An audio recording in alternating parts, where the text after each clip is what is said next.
நாம் இன்றைக்கு வாழைப்பூவில் ஒரு டிஷ் செய்ய போகிறோம். இதில் எதையுமே நம்ம வீச போகிறது கிடையாது. இது மட்டும், அதாவது ஓப்பனான இந்த இந்த பகுதியை மட்டும் நம்ம எடுக்க போகிறோம். மற்றபடி இதையும் யூஸ் பண்ணணும்னா இதையும் யூஸ் பண்ணலாம். எல்லாமே இது வந்து இப்படி கவராக இருந்தால் அதை நான் யூஸ் பண்ணுவேன். இது வந்து ஓப்பனாக இருக்கிறதுனால அதை நான் எடுக்க போகிறேன். அந்த மாதிரி இப்போ இதை எடுத்துட்டு இப்போ இந்த பூவையும் நம்ம யூஸ் பண்ண போகிறோம். ஃபுல் பூ, இது வந்து சின்ன பூவாக இருக்குது. பெரிய பூவாக இருந்தாலும் நீங்கள் இதையும் யூஸ் பண்ணலாம். நீங்கள் எதையுமே வீச வேண்டிய அவசியம் இல்லை. இப்போ நான் தண்ணி எடுத்துருக்கிறேன். இதில் ஒரு 1/2 லெமன் புழிஞ்சு விட்டுக்கிடுவோம். துவர்ப்பு, இந்த லெமனில் துவர்ப்பு பெயரும். அப்படியே இருந்தாலும், அதாவது கொஞ்சம் இருந்தாலும் அது பரவாயில்ல, நம்ம உடம்புக்கு அது வந்து நல்லது தான். கொஞ்சோண்டு சால்ட்டு அல்லது லெமன் கலக்காட்டா சால்ட்டு கலந்துக்கோங்க. சால்ட்.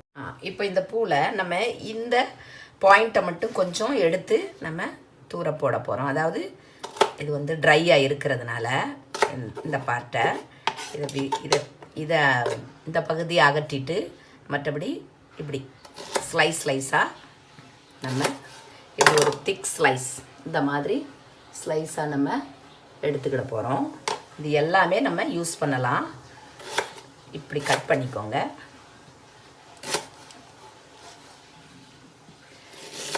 ஓப்பனான பூவை மட்டும் எடுத்துகிட்டு இந்த மாதிரி நீங்கள் ஸ்லைஸ் பண்ணி எடுத்துக்கிடலாம். ரொம்ப திக்காக இல்லாமல் இந்த மாதிரி ஸ்லைஸாக எடுத்துக்கிடுவோம். எல்லாம் எடுத்துட்டு இந்த தண்ணியில் நீங்கள் போட்டுருங்க. அதாவது கருப்பாக விடாமல் துவர்ப்பும் ஓரளவு பெயரும். அந்த இப்படி தண்ணியில் போட்டு வச்சுக்கோங்க. இந்த மாதிரி பூவில் இந்த நரம்பையும் இதையும் எடுத்துட்டு இந்த மாதிரி இருக்கும் பிளாஸ்டிக் மாதிரி இந்த மாதிரி நரம்பையும் எடுத்துட்டு நீங்கள் அதே தண்ணியில் போட்டு வச்சுக்கோங்க. இப்போ ஒரு 5 to 10 minutes வச்சுருப்பேன்.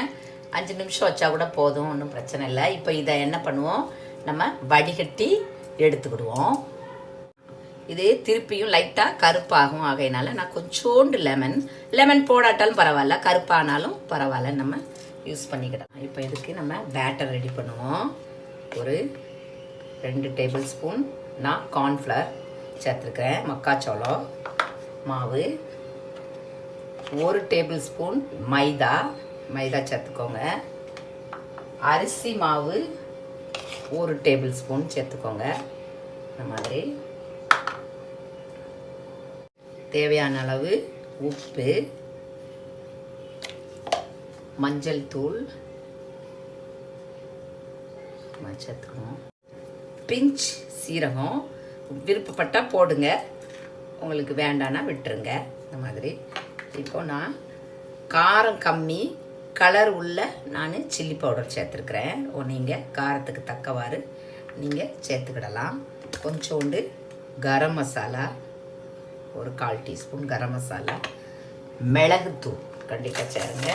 இப்போ இதை நல்லா மிக்ஸ் பண்ணிவிட்டு கொஞ்சம் எவ்வளவு தண்ணி, அதாவது ரொம்ப தண்ணியாக இருக்கக்கூடாது பேட்டர், இன்னும் நல்லா திக்காக இருக்கணும். இந்த மாதிரி இன்னும் கொஞ்சம் நம்ம தண்ணி கலந்துக்கிடலாம். இந்த மாதிரி ரொம்ப தண்ணியாக இருக்கக்கூடாது. இதை நல்லா மிக்ஸ் பண்ணிடுது. பேட்டர் இந்த மாதிரி இருக்கணும். இப்போ இதில் லெமன் கலக்கலை அப்படின்னா நீங்கள் இந்த பேட்டரில் கொஞ்சோண்டு லெமன் கலந்துக்கிடலாம். துவர்ப்பு டோட்டலாக போயிடும். துவர்ப்பு கொஞ்சம் இருந்தாலும் நமக்கு நல்லது தான். இந்த மாதிரி இப்போ இதை வந்து இந்த மாதிரி நீங்கள் உடச்சி விட்டு இந்த மாதிரி ரிங் மாதிரி நீங்கள் எடுத்துக்கோங்க. இந்த மாதிரி நீங்கள் அப்படி இல்லை இப்படி தான் போடணும், இப்படி போடணும் அப்படின்னா கூட நீங்கள் போட்டுக்கிடலாம். பட் இந்த ரிங் மாதிரி நீங்கள் போடும்போது அது என்ன ஆகும், நல்லா கோட்டாகும். அந்த மாதிரி இப்போ இந்த மாதிரி உடச்சி விட்டு போட்டுக்கிடுவோம். பூவில் உள்ள எதையுமே எந்த பார்ட்டையும் நீங்கள் வீச வேண்டாம், அந்த நரம்பை தவிர. இந்த மாதிரி நல்லா டிப் பண்ணிவிட்டு கொஞ்சம் கொஞ்சமாக எடுத்து செய்யுங்க. அந்த மாதிரி இப்போ நம்ம இதை பொரிப்போம். எண்ணெய் அது ரொம்ப கருகிற மாதிரி சுடக்கூடாது. இப்போ நீங்கள் ஒவ்வொரு ரிங்காகவும் போட்டு எடுக்கலாம், நீங்கள் இப்படியும் போட்டு எடுக்கலாம். இந்த மாதிரி இது எடுத்தால் ஈஸியாக இருக்கும். இது நல்லா இருக்கும், டேஸ்ட்டாக இருக்கும். இந்த மாதிரி நீங்கள் செய்து பாருங்கள். இப்போ நம்ம இது பொரிக்கிறோம். இப்போ இந்த மாதிரி லைட்டான ஒன்று இதை பிரட்டி போட்டுக்கலாம். ஒவ்வொரு ரிங்காகவும் நீங்கள் போட்டு எடுக்கலாம். இப்போ இது இந்த சைடு வந்து வரட்டும். இப்போ இதை நம்ம எடுத்துருவோம். இதை நீங்கள் கடலை மாவுலையும் நீங்கள் எப்படி நம்ம பக்கோடா போட்டு எடுப்போம் அந்த மாதிரியும் உங்களுக்கு விருப்பப்பட்ட மசாலைகள் போட்டு நீங்கள் இதை செய்யலாம். பேட்டர் கொஞ்சம் திக்காகவே இருக்கணும். இப்போ நம்ம இதை எடுத்துருவோம். இஞ்சி பூண்டு உங்களுக்கு விருப்பப்பட்டால் போட்டுக்கிடலாம், நான் போட மாட்டேன்.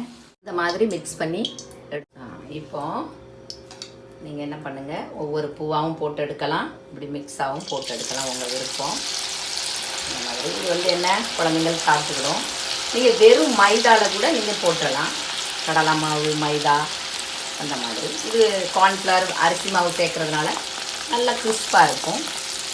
அந்த மாதிரி சாதத்தோடையும் குழந்தைங்க நல்லா சாப்பிடும். இந்த மாதிரி நல்லா கிறிஸ்பான உடனே நீங்கள் எடுத்துருங்க. எவ்வளோ அழகாக இருக்குது. இந்த மாதிரி வேஸ்ட் பண்ணாமல் எல்லா பூவையுமே நீங்கள் இப்போ ரெடி ஆகிட்டு எண்ணெயெல்லாம் குடிக்காது பாருங்கள். இந்த மாதிரி நல்ல டேஸ்ட்டாக இருக்கும், குழந்தைங்க நல்லா விரும்பி சாப்பிடுவாங்க. இனிமேல் எதையுமே தூர போடாதீங்க. இது பாருங்கள் நல்லா நெத்திலி மீன் மாதிரி இருக்குது பாருங்கள், இது ரொம்ப டேஸ்ட்டாக இருக்கும். இன்னொன்று இந்த மாதிரி நீங்கள் அந்த வாழைப்பூவை ரிங் பண்ணும்போது இந்த சென்டரில் இருக்க பார்ட்டை நீங்கள் பொரியலுக்கு எடுத்துக்கிடலாம். எடுத்துட்டு நீங்கள் ரிங்கை மட்டும் நீங்கள் யூஸ் பண்ணலாம். இது வரைக்கும் பார்த்ததுக்கு ரொம்ப ரொம்ப நன்றி. ப்ளீஸ் சப்ஸ்கிரைப் பண்ணுங்கள். தேங்க்யூ ஸோ மச் ஃபார் வாட்சிங். தேங்க்யூ.